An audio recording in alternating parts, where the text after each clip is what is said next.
Reporters push White House press secretary Thursday on why President Biden is not doing more to stem gun violence in the wake of mass shootings in Uvalde, Texas, and Buffalo, New York. The president cannot solve the problem alone. He needs Congress to act, the White press secretary told reporters multiple times Thursday as reporters pressed the White House on what executive actions Biden could take. The comments echo Biden's speech following the massacre in Uvalde, Texas, Tuesday when an 18-year-old entered Robb Elementary School and shot dozens of children and teachers, killing 21. About gun reform. This is something that has been a priority for the president since day one of his administration. And we also have been in close touch, and we really appreciate what Senator Schumer and Speaker Pelosi have been doing. You know, the president has been very clear that it's time to act. It's time for Congress to act. The president has long urged Congress to take action to fight gun violence, including by expanding background checks, and he supports Leader Schumer's plan to bring legislation forward. The Congress would clearly handle the mechanics of all of this. And, you know, as you all may remember, during the State of the Union, the president asked Congress to pass proven measures to reduce gun violence, pass universal background checks. Why should anyone on the terrorist list be able to purchase a weapon? Those were what he said just a couple of months ago. So we have an opportunity to do that right now, and we encourage Congress to act. And then finally, the average age of suspects at school mass shootings is 18. Mm-hmm. Would the president support raising the age at which someone can buy a gun to 21? So the president was very clear about this just recently when he said that in his remarks just on Tuesday that it doesn't make sense for an 18-year-old to legally buy an assault weapon. And so he made very clear on Tuesday after he landed from Asia and had to deal with such a devastating news that happened in Texas. Yeah. Thanks, Craig. There was a bipartisan group of senators, 9 senators, that met today. Does the White House have any confidence that this group could reach a meaningful agreement?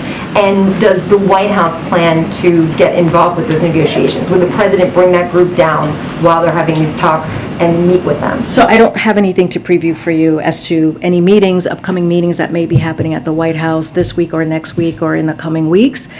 We really, truly, as I said, leave it to the mechanics up to Senator Schumer and Speaker Pelosi. We are confident in that that Senator Schumer will bring this forward.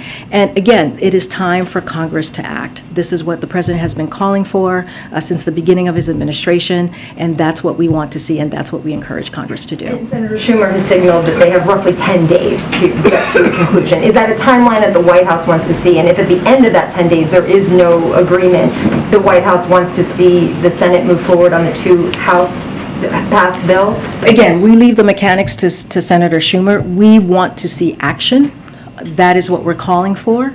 But again, we leave it to the leadership, the Democratic leadership, to figure out how they're going to move this forward. One quick one. Can you give us any sense, has the president talked to other officials in Texas since Tuesday, of who he's talked to on the phone about what happened down there? I don't have any calls to preview. Clearly, the president is very much, and the First Lady is looking forward to meeting with the families, community leaders when they're there on Sunday.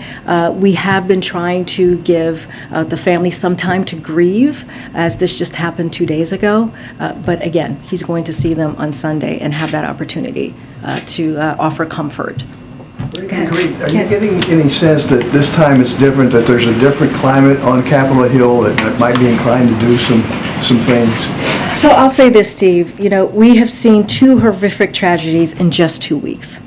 Hours before the shooting, many of the 19 kids who were killed in Texas, Uvalde, were being awarded certificates of the Robb Elementary's honor roll ceremony as part of the end of the school year. Today would have been their last day at school, and for the school year. In Buffalo, on the same day that this happened just 2 days ago, 2 of the 10 people who were killed while going to the grocery store on a Sunday, like many of us do, were being buried and honored by their families. I'm talking about Aaron Salter, the security officer who first responded, and Celestine Cheney, a mother and grandmother of 6, were being buried by loved ones right in Buffalo on that same day. So America has more guns than people in this country. If more guns were indeed the solution, we would be the safest country in the world, but we are not. And so the president has been very clear. He wants action. He wants Congress to take action. He wants to turn this pain into action. And I hope the Senate, and particularly those who have been unwilling to act in the face of previous tragedies, will act now. And that's what we are hoping and urging Congress to do. Is the president considering some unilateral actions on guns? There are a number of gun safety advocates who are pushing for things like a gun czar or a state of emergency declaration. So on your first part, while we've been calling for Congress to act, and the president has done that since the first couple days of the White House, he has been waiting, right? We have talked about the comprehensive approaches that he's taken. We recently announced how over $10 billion from the rescue plan has been spent or committed on ways to fight gun crime and gun violence. The president wants cities and states to use even more. The Justice Department issued a tough new rule to stem the flow of ghost guns, which are increasingly being found at the crime scenes and which are the weapons of choice for terrorists and criminals. So the administration issued a zero tolerance policy for gun dealers who willfully sell guns illegally. So this president has done more via executive actions than any other president during their first year of office. Now what we are asking for is for Congress. We are urging them to take action. Go ahead. Thanks, Colleen. How does the president view his role in this moment? We talked yesterday about changing a dynamic that's been entrenched for decades now at this point. I understand the legislative details are Capitol Hill's prerogative. How does he view his role in trying to change that dynamic? Well, I think he view his role as he has been doing.